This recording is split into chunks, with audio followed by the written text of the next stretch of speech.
through primarily retail trends that we're seeing this year, and give you an overview of what some of those trends might mean for you and your business. Quick intro to me. So I run Cimigo.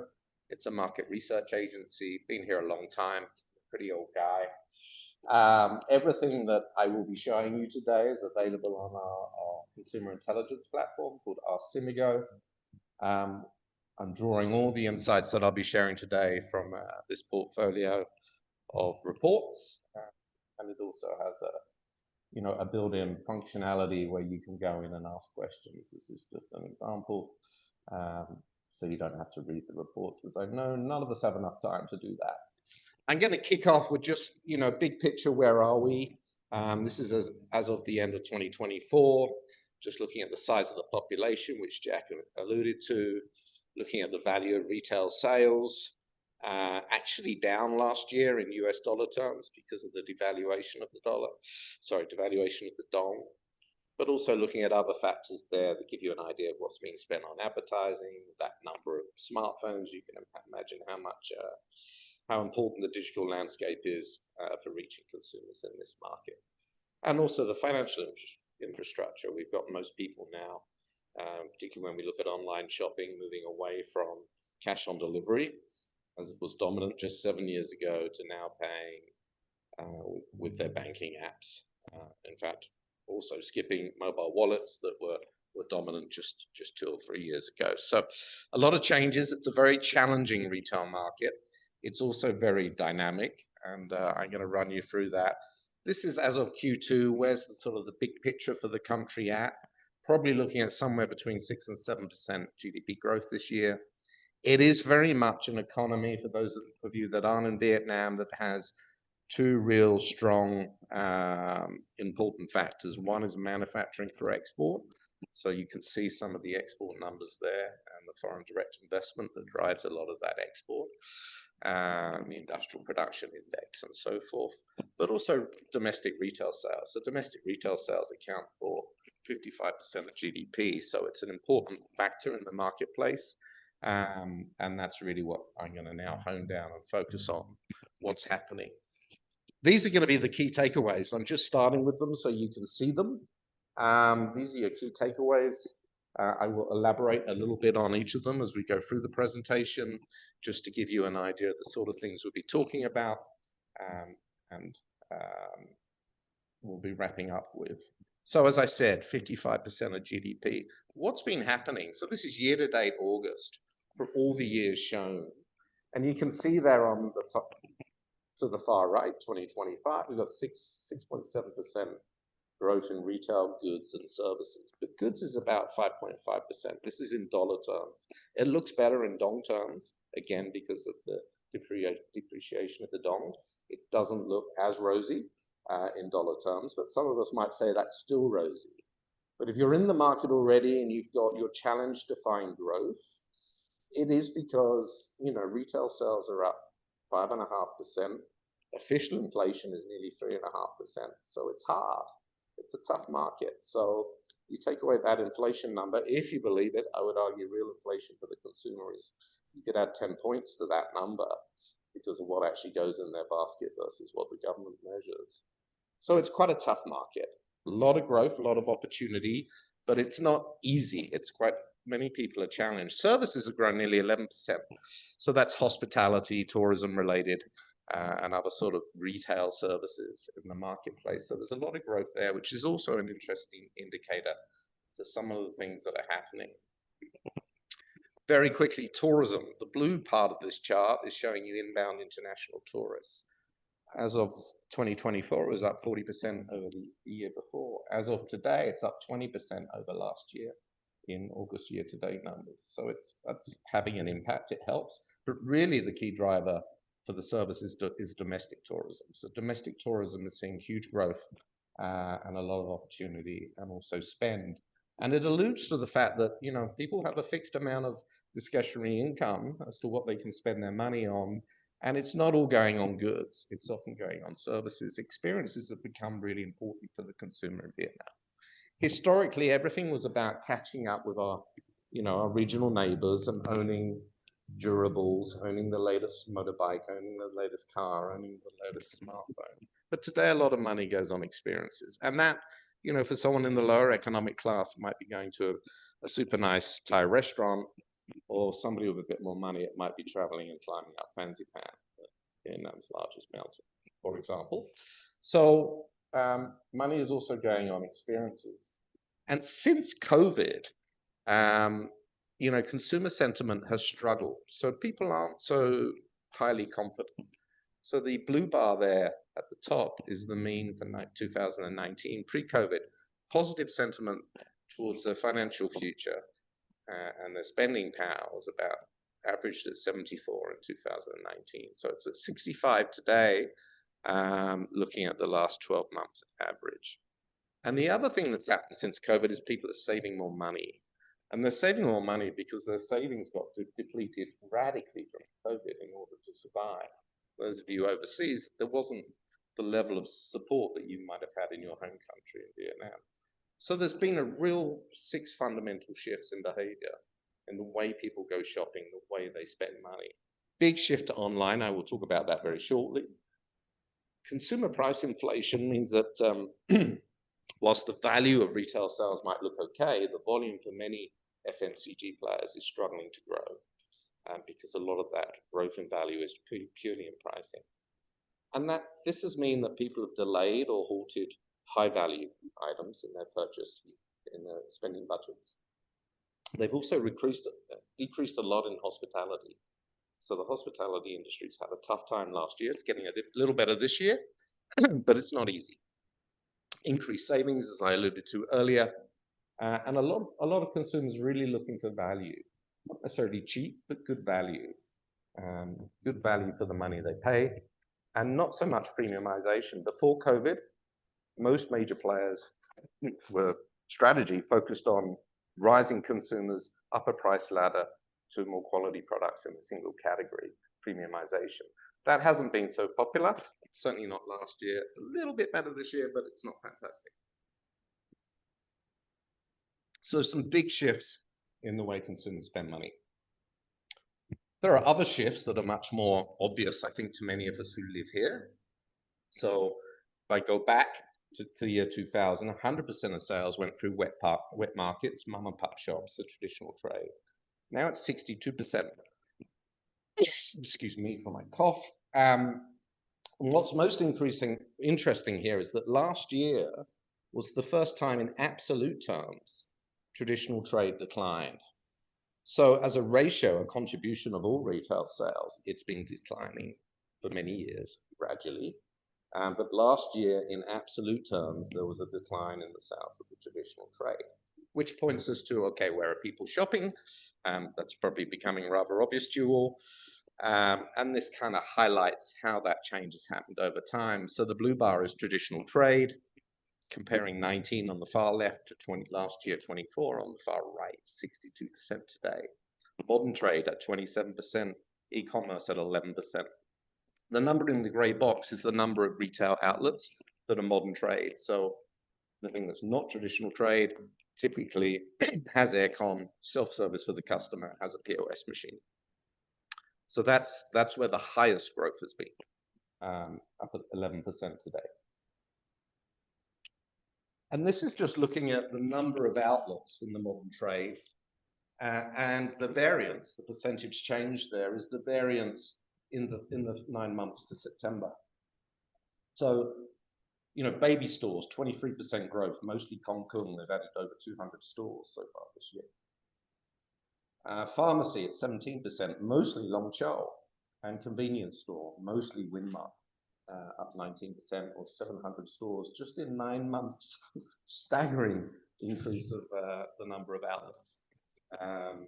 And it's interesting to note there are, if we look at convenience store, Winmart dominates by far. We look at mini markets, a brand called Backboss, dominates by far.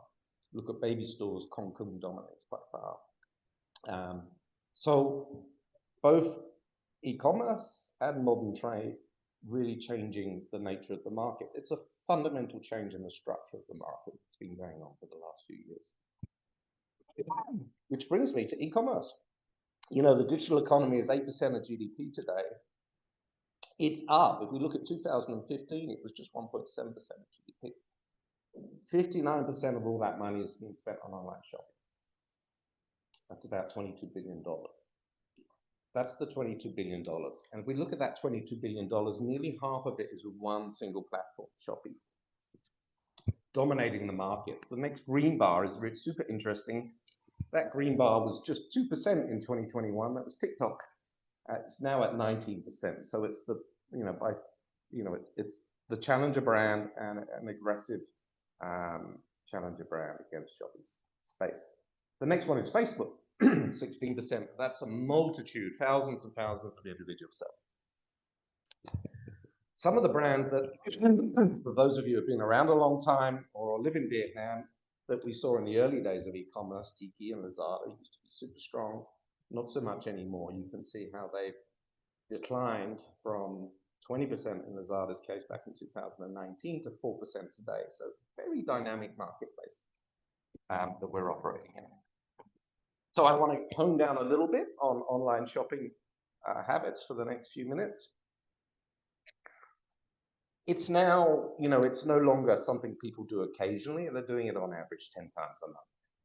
And interestingly, in rural areas, they're doing it slightly more. In the north, they're doing it slightly more. Both of those markets, they spend less per transaction, but it's a high frequency activity. It's not something that's just for special occasions or special sales events. And they're spending on average $2.8 million a month. That's a lot of money. And if we look at the older group, millennials, most people think it's the younger people who spend more time shopping online and spending money online. It's not. It's 29 to 44-year-olds who have the highest spend. And it's also men, not women, spending slightly more than women because of the categories they're involved in, engaged in, tend to be higher transaction values. The blue line is weekdays, the green line is weekend days. So, peak time is really 7 to 10 o'clock at night on a weekend, which already suggests that, it's not just about the functionality of having to shop, it's also about entertainment. So, given that people are spending their weekend evenings doing it. A lot of data here, sorry. Researchers are very good at overloading people with data. Let me give you the big picture. Category penetration, far left. So, this survey is based on over 1,000 people across the country, urban and rural. And it's just saying, well, what categories do you buy? And the things I'd like to highlight there very quickly, it's not just fashion or cosmetics or supplements. A lot of it's food, beverages, fresh produce. So online shopping, when I first did a study of this size on it about 5 years ago, we didn't see basic foodstuffs as being part of the basket for online shopping. Really essentials getting into the online shopping world. So consumers are including essential food items in their online shopping that they weren't 5 years ago. So it's quite a big change. Low penetration items down the bottom, but some of those have high transaction values. So the green bar is the frequency. How many times do they shop for that category a month? So fresh produce, 9 times a month on average for the 23% of people that do so. Also quite high value. This is the average transaction, not the average transaction value, sorry, the average monthly spend on that category amongst those people who shop for fresh produce. So, we've got fashion at about 700. We've got infant formula above 800. We've got electronic devices at nearly 2.5 million, but obviously much lower penetration.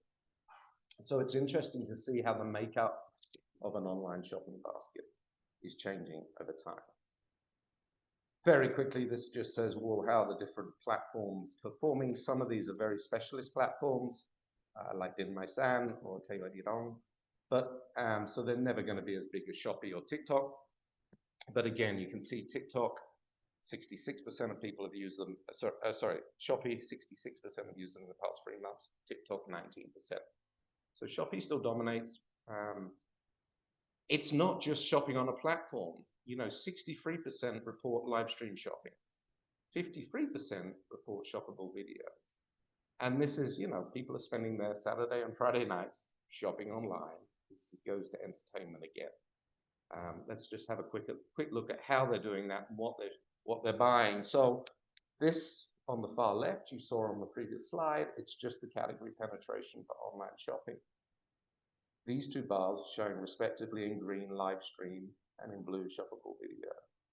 So live stream is clearly live. Shoppable video replays off, can be replayed often, but people can interact and shop with that video. And we just see the categories that are performing more strongly in live stream.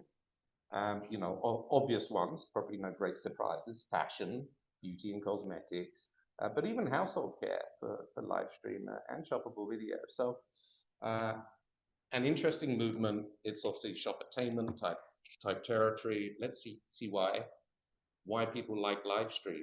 It's exclusive deals, and that sort of time-limited live stream deal offer that's given, live product demos, seller interaction, you know, KOL interaction, and the social proof coming from comments from others. That's absolutely critical. It's not TikTok that dominates. It's Shopee Live that dominates. Most people think it's TikTok. TikTok, of course, has probably led Shopee to be very aggressive in this space, but it's still Shopee that dominates. However, the differences in these numbers circled here compared to Shopee would suggest that TikTok's going to continue to grow because of some of these motivations that people have for live streaming. Shoppable video is a little bit different because it's not live. So it's all about convenience. It's the number one point. Again, it's dominated by Shopee. It's convenience. It's that clear product demonstration. And it's also generally created by the brand, so it's much more trustworthy and informed. And what sort of shoppable videos work? Well, on average, you're going to be somewhere between 1.5 and 2 minutes. Men actually have longer patience than women. I won't comment further on that. And then you can see, you know, is it before or after? Is it the product unboxing? Is it the influencer reviews? Of course, this differs by category, but you get a sense of what sort of shoppable videos work. I just want to take, as my final couple of slides, a quick example of the mother and baby care category. And I'm just showing you a couple of slides from this category just to demonstrate the importance of the omni-channel approach.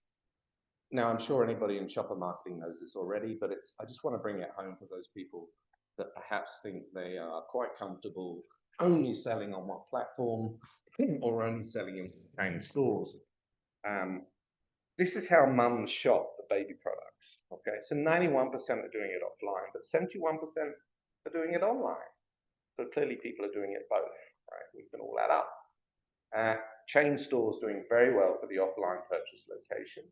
And then for the online, it's either the brand's flagship store on Shopee, for example, or Kong Kung's store on Shopee, for example, or the official brand website or the official store website. And if I just look at some of those chains, so the most popular chains are Kong Kung and Kids Plaza, and you can see direct at store absolutely matters, sure, absolutely. Via e-commerce for Kong Kung, 23% going via an e-commerce platform, 18% going via an official website for the brand.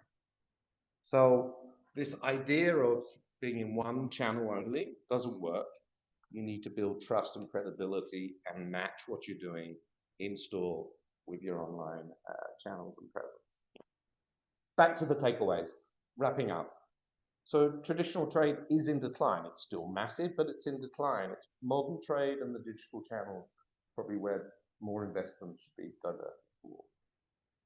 Huge digital economy, but we still got a consumer sentiment that's struggling to catch up to where it was before COVID. So people seeking value, even in that digital economy. Interestingly, for the platforms and the online space, there's a lot of frequency. In rural, it's driven by the availability of product that just aren't available in a 10-kilometer radius for them. And in the north, there's a lot of frequency, but lower transaction value. These are spaces where I expect to see fueling a lot of growth for e-commerce. I expect e-commerce to get up to 28% of all sales. Right now we're at 11%. There's still huge growth to happen in this space. It's ritualistic. It's a habit. It's normal. It's not special. You know, if we look through the report that this is drawn from, we spend quite a lot of time looking at major sales events online. Yes, they matter, but they're not the only driver. Live commerce, for those of you in the business, you know this already. Live streaming, shoppable videos really matter. and there are different content methods that appeal differently to different groups of people. Millennials are actually have the spending power, and they really like brand generated content for trustworthiness, and even more amongst men and women. They're looking for very informative, very rich information. Yes, of course, it's the younger consumers who prefer the more picking up trends from places like TikTok Live. But if you want to find the value and where the money's being spent, it's the millennials. Two more points before I wrap up. Shoppertainment, it is the path to purchase, not it will be. It's not new, but try-ons, tutorials, influencer reviews, they all matter. Roughly somewhere between 1.5 and 2 minutes. And as I talked about earlier, channel addition is absolutely key, and aligning what you're doing across channels so it makes sense, integrating that in-store and online experiences really matter to build convenience, build trust. Baby care is a kind of unique example. It needs a lot of trust and safety for a mother, but I think it's a good lead and a good example and a good case for many other categories too. So they're the 8 takeaways. I won't read them all out again because I'm losing my voice. If you want to find out more, please visit Cimigo. You can find our consumer intelligence platform. You don't have to read it all, and you can try this for free. You can go in there and ask questions of really any category you'd like, or any type of consumer behavior in Vietnam you'd like. That's it from me, Jack.